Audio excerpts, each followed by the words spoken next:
तो हेलो बच्चों, welcome back to coaching वाला। तो बेटा आज का हमारा न्यू वीडियो है जिसमें हम अपना एक्सरसाइज 5.1 का फोर्थ क्वेश्चन स्टार्ट करने वाले हैं। फोर्थ क्वेश्चन का हम कौन सा बेटा फिफ्थ और सिक्स्थ पार्ट करेंगे, ठीक है। फिफ्थ और सिक्स्थ पार्ट ई और एफ पार्ट करेंगे, ठीक है। तो देखो फोर्थ क्वेश्चन में क्या बोला गया, which of the following APS if they form an AP find the common difference. अगर इसमें से पहले हमें फाइंड करके बताना है कि भैया कौन सा टर्म हमारा एपी बनेगा। अगर एपी बन रहा है तो उसका हमें बेटा क्या कॉमन डिफरेंस निकालना है और आगे के तीन टर्म्स और बना बतानी है, ठीक है बेटा। तो जैसे कि मान लो कि ये हमारी क्या है बेटा a1 हो गई, ये हमारी क्या है a2 हो गई, ये हमारी क्या है a3 हो गई और ये हमारा क्या है बेटा a4 हो गया। यहां तक बात समझ में आ गई, a1 a2 a3 a4 हो गया। तो अगर हमारी AP एग्जिस्ट कर रही है तो हमें क्या निकालना है बेटा, a5 निकालना है, a6 निकालनी है एंड a7 निकालना है। अब भैया अब हमें चेक कैसे पता चलेगा कैसे कि भैया ये AP के टर्म बनेगा कि नहीं, वो हमें कैसे पता चलेगा बेटा, अपने कॉमन डिफरेंस है। अगर हमारी कॉमन डिफरेंस सेम आ रही है, इक्वल आ रही है तो वो हमारी एग्जिस्ट करेगी। अगर कॉमन डिफरेंस सेम या इक्वल नहीं आ रही है तो वो एग्जिस्ट नहीं करेगी। तो कॉमन डिफरेंस कैसे निकालते हैं बेटा, डी आप सभी को पता ही होगा कैसे, a2 में से a1 को माइनस करते थे। तो a2 में से a1 को माइनस करेंगे तो a2 क्या है बेटा, a2 की वैल्यू क्या है 3 प्लस में √2 माइनस का क्या करेंगे बेटा 3 करेंगे, 3 करेंगे। यहाँ तक बात समझ में आ गई। तो अब देखो यहाँ कुछ नहीं है तो ये क्या हो जाएगा बेटा, 3 में से 3 जाएगा क्योंकि प्लस माइनस है तो क्या बच जाएगा बेटा √2 के आगे कॉमन डिफरेंस आ गई। तो ये एक सिंगल टर्म आई है तो D1 हमने निकाल लिया। मतलब D का मतलब क्या होता है कॉमन डिफरेंस। हम एक बार D2 भी निकाल लेते हैं, मतलब दूसरा भी एक चेक कर लेते हैं। कॉमन डिफरेंस का क्या मतलब होता है कि बेटा हर एक बीच का जो गैप होता है ना वो हमारी सेम होनी चाहिए। अगर वो हमारे गैप का आंसर सेम आ रही है तब हमारी वो एग्जिस्ट करेगी, मतलब कॉमन डिफरेंस सेम आ रही है तब वो एपी के फॉर्म में बनेगा। अगर कॉमन डिफरेंस सेम नहीं आ रहा है तो वो एपी नहीं बनेगा। तो हम क्या बेटा एक बार चेक कर लेते हैं, D2 निकाल के देख लेते हैं। तो D2 कैसे निकालेंगे बेटा, D2 कैसे करेंगे तो एक बार क्या करते हैं A4 में से A3 को माइनस करते हैं। तो A4 में से क्या करना है बेटा, A3 को माइनस करना है। तो A4 की वैल्यू कितनी है, देखो यहां से पता चल रहा है 3 प्लस में 3 √2 माइनस का साइन और A3 की वैल्यू क्या है 3 प्लस में 2 √2।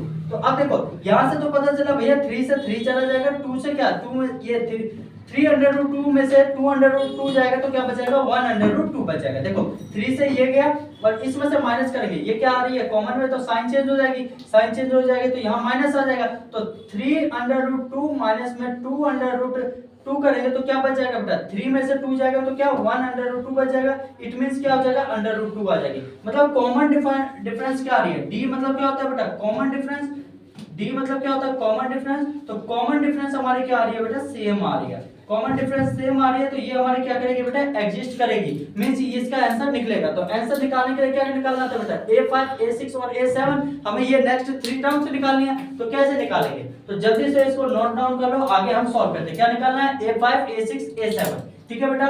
तो देखो रफ कर दिया हूं, आगे देखो कैसे होगा। तो हमें क्या क्या निकालना है बेटा, अपनी A5 निकालनी है। तो A5 निकालने के लिए क्या करते हैं, A प्लस में क्या करते थे बेटा 4D निकालते थे।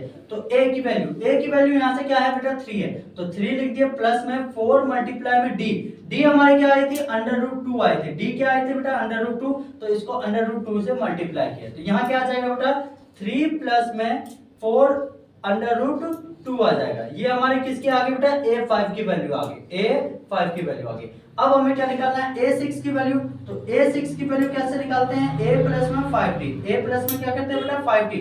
तो A की वैल्यू क्या लिखनी थी 3, तो 3 लिख दिया, प्लस में 5 मल्टीप्लाई में D की वैल्यू क्या थी √2, तो √2 लिख दिया। तो यहाँ से क्या आ जाएगा बेटा 3 प्लस में 5 √2 आ गया। तो ये हमारी क्या आ गई बेटा A6 की वैल्यू। अब हमें नेक्स्ट क्या निकालनी है A7 की वैल्यू। तो A7 की वैल्यू फाइंड करेंगे तो क्या लिखेंगे बेटा A प्लस में 6D, A प्लस में 6D। तो A की वैल्यू पता है ऑलरेडी भैया 3 है, प्लस में 6 मल्टीप्लाई में D की वैल्यू क्या थी √2, तो √2 लिखे। तो यहाँ से क्या आ जाएगा बेटा 3 प्लस में 6 √2, ये क्या आ गया बेटा A अपनी 7 की वैल्यू, ठीक है बेटा। तो हमारी ये नेक्स्ट 3 टर्म आ गई। तो ये हमारा आज का जो फोर्थ क्वेश्चन का जो फिफ्थ पार्ट है बेटा ई पार्ट, वो ई पार्ट कंप्लीट होता है। जल्दी से नोट डाउन कर लो, फटाफट हम सिक्स्थ पार्ट कंप्लीट करते हैं, ठीक है बेटा। देखो ए हमारी एपी एक कंफर्म बन गई। हमने पहले डी निकाल के देख लिया। तो डी हमारी कॉमन डिफरेंस क्या आ रही थी √2, तो वो हमारी एग्जिस्ट कर रही थी। कॉमन डिफरेंस हमें पता चल गया भैया सारे टर्म में क्या आ रही है सेम आ रही है। तो हम हमें नेक्स्ट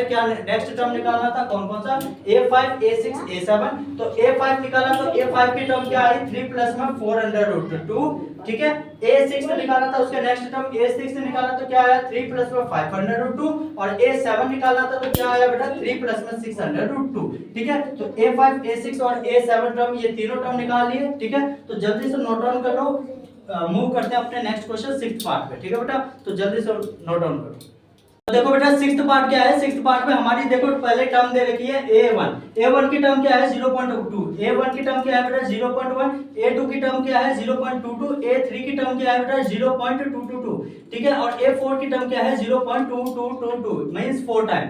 अगर हमारी AP बनेगी तो हमें क्या फाइंड करनी है, a5 a6 एंड a7 ये फाइंड करनी है, ठीक है। अगर ये AP टर्म बनेगी तो, अगर नहीं बनेगी तो हमें फाइंड नहीं करनी है। तो सिंपल सी बात है, हमें पहले चेक करना है क्या है बेटा, कॉमन डिफरेंस। क्या चेक करना है, कॉमन डिफरेंस। तो कॉमन डिफरेंस कैसे चेक करेंगे, आप सभी को पता ही होगा, डी मींस क्या होता है, कॉमन डिफरेंस। डी मींस क्या होता है, कॉमन डिफरेंस, ठीक है। तो कॉमन डिफरेंस कैसे चेक करते थे बेटा, आप सभी को पता है कि एक टर्म में से दूसरे टर्म को माइनस कर देते हो। तो a2 में से a1 को माइनस करते हैं, तो a2 में से a1 को माइनस करेंगे तो यहां से क्या पता चल जाएगा, कॉमन डिफरेंस।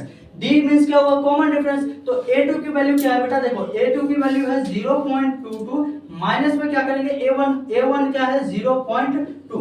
अगर इसमें से आप माइनस करोगे 0.22 में से, देखो 0.22 में से 0.2 को माइनस करोगे तो क्या आ जाएगा बेटा, ये 2 का 2 आ जाएगा, ये 0.00 मींस क्या आ गया बेटा, यहां से आपने माइनस किया तो क्या आ जाएगा 0.02 आ गया, ठीक है।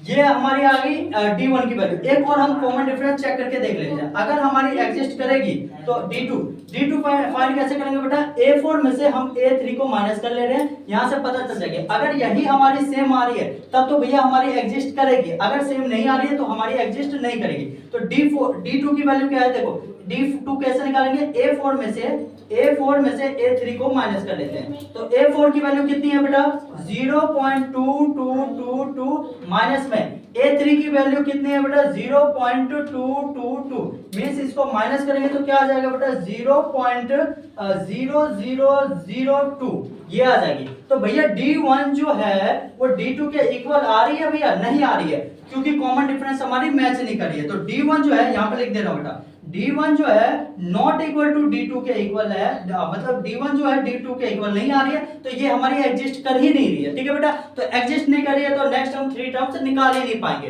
ठीक है बेटा। तो जल्दी से नोट डाउन कर लो, बस इतना ही था आज के वीडियो में, ज्यादा लंबी वीडियो नहीं करनी है, आज के वीडियो में इतना काफी है। फिर तो 6 पार्ट कंप्लीट हो गया है, नेक्स्ट वीडियो में बेटा इसके नेक्स्ट पार्ट करेंगे। तब तक अपना ध्यान रखो, अच्छे से पढ़ो, जो चीज समझ में नहीं आ रहा है मुझसे पूछो बेटा कमेंट सेक्शन में, या जिस बच्चे को ऑफलाइन सेंटर पढ़ना हो तो ऑफलाइन आकर के विजिट कर सकते हो, एड्रेस मैंने दे रखा है डिस्क्रिप्शन में, वहां पे आकर के विजिट करके पढ़ सकते हो, ठीक है बेटा।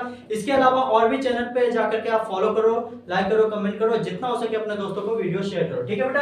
तो देखो 5th पार्ट में हमारा नेक्स्ट टर्म निकला था A5 A6 A7 टर्म निकला था, लेकिन 6th पार्ट में क्या है बेटा, हमारी D मींस क्या होता है, common difference. Common difference same नहीं आ रही है तो आगे के नेक्स्ट टर्म नहीं निकल पा रहा है, ठीक है बेटा। कॉमन डिफरेंस हमारी सेम नहीं आ रही है तो इसलिए नेक्स्ट टर्म नहीं निकल पा रही है, तो ये हमारी एग्जिस्ट ही नहीं करिए, तो मतलब नेक्स्ट टर्म नहीं तीन निकल पाएंगे, क्योंकि इसमें क्या है D1 जो D1 और D2 आई है वो दोनों क्या आ रही है, डिफरेंट आ रही है, तो इसलिए हमारी कॉमन डिफरेंस आंसर जो है नहीं निकल पाएगी, मतलब नेक्स्ट आगे के टर्म नहीं निकल पाएंगे, ठीक है बेटा। तो मिलते हैं नेक्स्ट वीडियो में, तब तक अपना ध्यान रखना, चलो बाय बाय।